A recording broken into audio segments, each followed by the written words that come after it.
Salut les potos, bienvenue dans cette nouvelle vidéo après autant de temps. Je me disais que j'allais tourner ça dans un endroit un peu différent. Vous en doutez, je suis pas en Bretagne. Je vous laisse admirer, je fais un petit tour sur ce quasi coucher de soleil.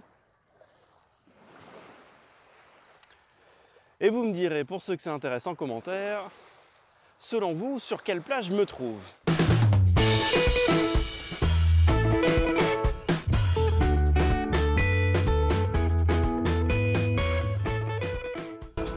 Bon, bienvenue, je suis très content de vous retrouver. J'ai été assez absent ces derniers mois, vous avez pu vous en apercevoir.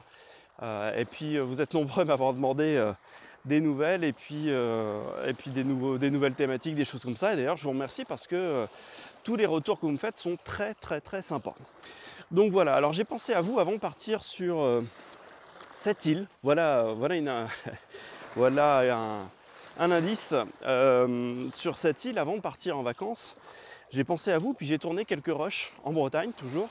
Après avoir fait pendant cet hiver qui était franchement pourri en Bretagne, j'ai fait quelques stages, moi, de mon côté, toujours dans mon idée de progresser en chasse sous-marine.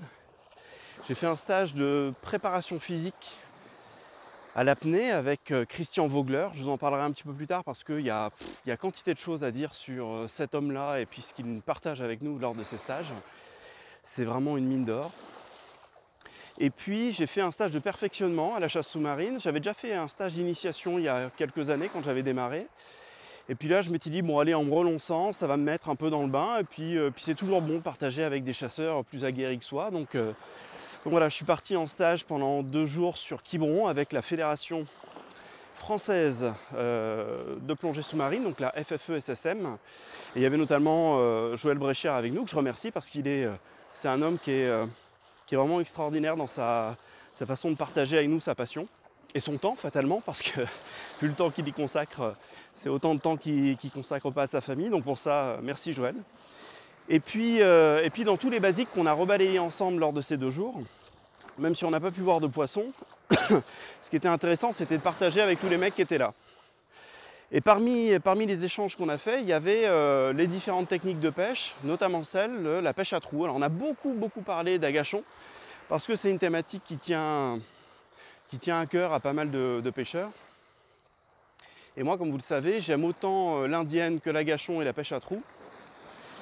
Et du coup, je me suis dit, tiens, autant j'en parle dans la formation que j'ai faite, autant il y a une chose que je n'ai pas expliquée ou que je n'ai pas démontrée, c'était d'essayer d'identifier. Alors on nous explique comment bien appréhender un trou, c'est-à-dire faire en sorte d'être le moins visible possible dans l'approche, le plus discret possible et le moins visible.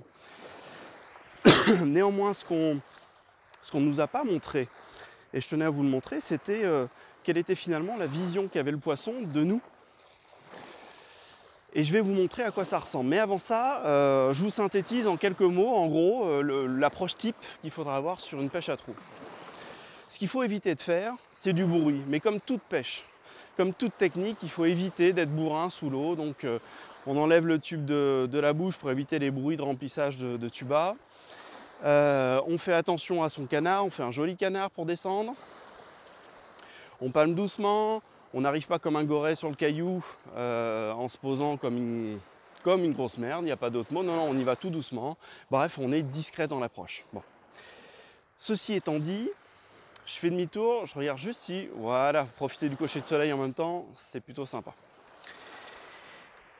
Il y a 3 façons d'aborder un trou. Qu'on soit discret ou pas, la première façon, c'est, imaginons, c'est vous le trou, c'est vous le poisson. J'arrive, je descends, je viens face à mon trou et j'arrive jusqu'à mon trou. L'objectif, il est là, pardon. J'arrive jusqu'à mon trou. Et là, en faisant comme ça, vous êtes visible depuis très loin du poisson. Et c'est ça que je voulais vous montrer au travers de la vidéo. Je vais attendre que ça se remette, voilà, que la mise au point se fasse. Donc ça, je voulais vous montrer dans le court extrait que j'ai tourné avec vous. Ce que je me suis amusé à faire, c'est prendre une perche. En fait, c'était mon fusil. J'ai laissé la caméra au bout et je suis allé la mettre au fond d'un trou pour vous montrer quelle est la perception du poisson quand on fait ça. Je vous laisse regarder ce que ça donne.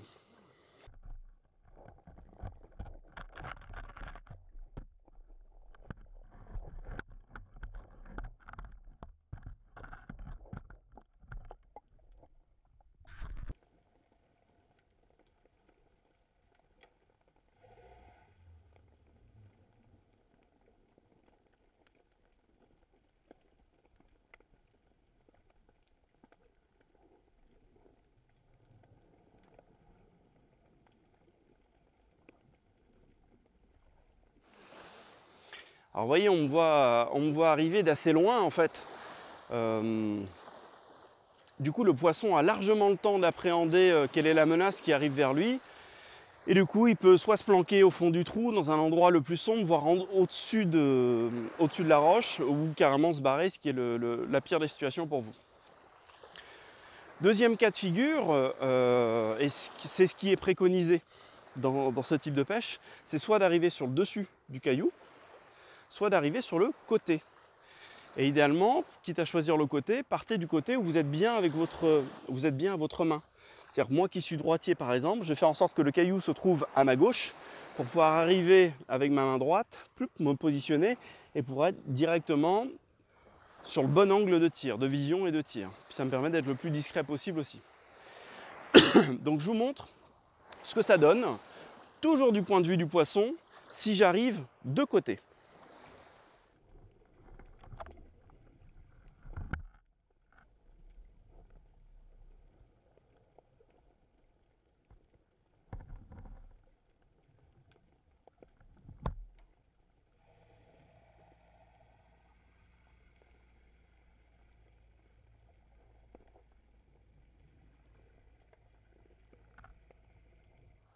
Vous voyez, c'est beaucoup plus discret que si j'attaque en bourrin direct droit vers le trou.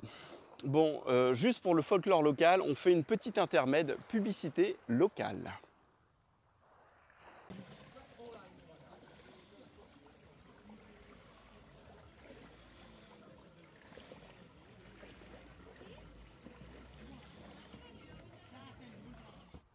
Voilà, je l'ai juste trouvé magnifique cette dame sur ces deux planches de surf. Bon, dernière façon d'approcher un caillou, et on ne peut pas dire que ce soit la meilleure, c'est bien souvent la plus fréquente. Effectivement, on approche donc soit du côté, soit du dessus. Et du dessus, alors ce à quoi il faut faire attention, c'est toujours la discrétion dans l'approche. Donc, on vous conseille la plupart du temps, si vous êtes droitier, donc d'avoir votre fusil en retrait de vous, et puis de poser la main qui est libre sur le rocher, discrètement pour amortir votre arrivée sur le caillou. Vous descendez sur le caillou, vous posez votre main, et puis là vous n'insérez que votre tête et le fusil en même temps pour essayer d'aller voir exactement ce qui se passe dans le trou. Je vous laisse regarder dans la vidéo ce que ça donne.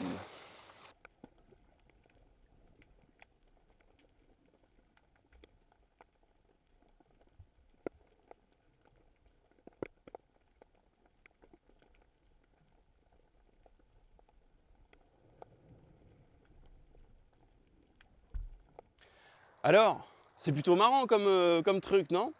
Moi, j'avais jamais pensé le faire. Et c'est ce stage en fait qui m'a donné cette idée, parce que je me suis dit mince, ça fait des années et des années, non seulement qu'on me le dit, que je le pratique, je vois effectivement qu'il y a une nette différence entre les deux, c'est-à-dire que quand plus on est discret, et puis plus l'approche est adaptée à un trou, et puis plus on a de chances de trouver du poisson. Maintenant, s'il n'est pas là, il n'est pas là. Néanmoins, au-delà de tous ces bons conseils qu'on peut vous donner, eh bien, avoir soi-même la perception, enfin, ou bien comprendre la perception du poisson, je trouve que c'est ce qu'il y a de mieux en termes de conseils. Donc voilà les amis, après cette longue absence, j'espère que cette courte vidéo vous aura fait plaisir. Merci encore une fois à tout le monde pour tous les commentaires, les likes, les partages, les mails même perso que certains m'envoient. Non, je ne vous ai pas oublié, je suis toujours là, j'ai juste été un petit peu bouqué sur cette fin d'année. Allez, je vous refais un petit panorama les amis, pour me faire pardonner de cette absence de quelques mois, mais je vous promets que j'ai pas chômé, j'ai bien bossé pour vous. Voilà. Allez, ceux qui ne sont pas abonnés, abonnez-vous, je vous ferai d'autres vidéos dans cette même veine. Maintenant vous commencez à connaître un petit peu la chaîne.